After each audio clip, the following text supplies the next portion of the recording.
Well, let's take a step back before I get to that. So, international events, international politics, the international system as we think of it is a very new development. In the time until now, we've really been in an imperial age where each individual imperial power, most of them in Europe, basically went out and established a far flung colonial imperial system. And the only trade that they tolerated was within their own system, among their colonies and to the homeland, because they never knew when someone in another country would throw a war. And even if they weren't invited to join the war, that conflict would probably disrupt supply chain systems. So you kept everything in house and militarized it so it would be protected. And this gave us pretty much every war throughout human history, culminated into World War II, in which the empires ripped themselves to pieces. Now, at the end of World War II, at the Bretton Woods Conference, the Americans drew their allies together and said, hey, we're going to try something else, something different. We need allies to face down the Soviets in Europe because we're on the wrong continent. So we need allies who aren't going to stand shoulder to shoulder behind us or with us, but in front of us to kind of absorb that ammo as it comes in. Now, we realize that's a big ask. So we're going to pay you. We're going to use our Navy, the only one that's going to survive the war, to patrol the global oceans for anyone, so that any of you can go anywhere at any time, anywhere in the world, and interface with any partner and access any resource and sell any product. No one had ever had that kind of access before. It was as if each individual country had won the war and controlled the whole world, and all of a sudden they could access it for free. And so everybody signed on.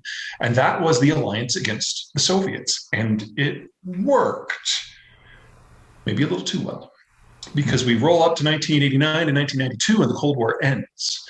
And the president we had at the time, George Herbert Walker Bush, wanted to retool the order in order to achieve environmental and human rights and laissez-faire economics on a new global scale with more powers, including the defeated countries, including the third world. We voted him out of office. And in every election we've had since, the person who was less interested in international affairs has won. Until, of course, we got to these last two, which are actively campaigning against a continuation of the order as we understand it. So the whole structure by which we have understood the world for the last 75 years is over. And the United States is not taking a leadership position in determining what's next. So the most likely end result is global depression and chaos. But remember, for the US, this was a security program. It wasn't an economic program. We never integrated our economy with the wider world, because if we had done so, we would have just been another empire and nobody would have cooperated. So when this all falls apart, the US is more or less okay. We're the least involved economy in the world, courtesy of the shale revolution. We have self-sufficiency in energy. We have the largest consumption base in the world. Mexico is the healthiest economy in the developing world. We will be more or less okay. But the rest of the world has to unwind 70 years of the most artificial developments we've ever seen in human history without any help from the outside. Yes, I wouldn't use the word, well, let me back that up. My books are not what I'm recommending. It's just what I see. This is a forecast. I would prefer a very different path. I like George Herbert Walker Bush's general vision for the world, but people who believe my way have now lost, 8 presidential elections in a row? It's a little depressing. But yes, if for the people who think that isolationism or retrenchment or protectionism is a good idea, now is as good a time as any. The geopolitical stars are definitely aligned for it. Yes and no. Well, actually, yes and yes. But first of all, the first yes, that's by design. If you pay someone to be on your side, that means there's a cost. And so that means that their military shrank while ours had to patrol the world. That meant that we deliberately changed our economic structure in order to benefit everyone around the world. So, for example, it's cheaper to move things on water than on land, about 1/12 the cost. And the United States, with the Greater Mississippi System, has more miles of internal navigable waterway than the combined total of the rest of the planet. That's one of the reasons why the United States did so well in World War II, for example. We could move things around our system, become wealthy, and fight a world war at the same time. That's a very rare gift that is not replicated anywhere else on the planet by an order of magnitude. It's fantastic.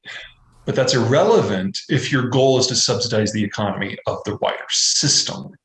And so when we did the order, especially with the post-Cold War order, we artificially amped up countries around the world whose geographies were not nearly as blessed as ours. So places that had no navigable waterways, places that had minimal farmland. And under the order, they couldn't be invaded by an imperial power. We would have stopped them. We did stop some. And in that environment, the less successful geographies of the world were able to rise. And so Brazil became successful, China became successful, India became successful. None of this would have happened if we hadn't done the order. So you got to choose. Do you want union jobs and manufacturing growth, or do you want to risk thermonuclear war? During the Cold War, it wasn't much of a contest. 30 years after the Cold War, it's a whole other conversation. Let me start from the back and work my way forward. Biden is more economically nationalist than Trump. The big difference between the two when it comes to tariffs and trade is that Trump would bring the bureaucrats that were responsible for the policy into the room, lay out his plan, and on their way out the door, he'd say, oh, and by the way, you're fired. When Biden does it, he gives them a raise. So you can kind of get an idea of what the difference is there.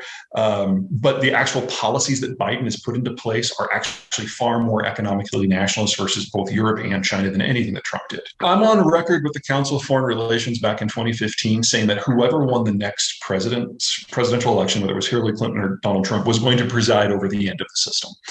We've been edging this way for a while. So Clinton was famously disinterested in foreign policy, only dealt with it for like the day that there was a summit.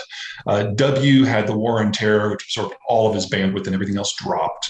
Obama came in and didn't like having meetings with his own party allies, much less foreign leaders. And he became the first president in the last 80 years to not initiate, complete, or ratify a single trade deal.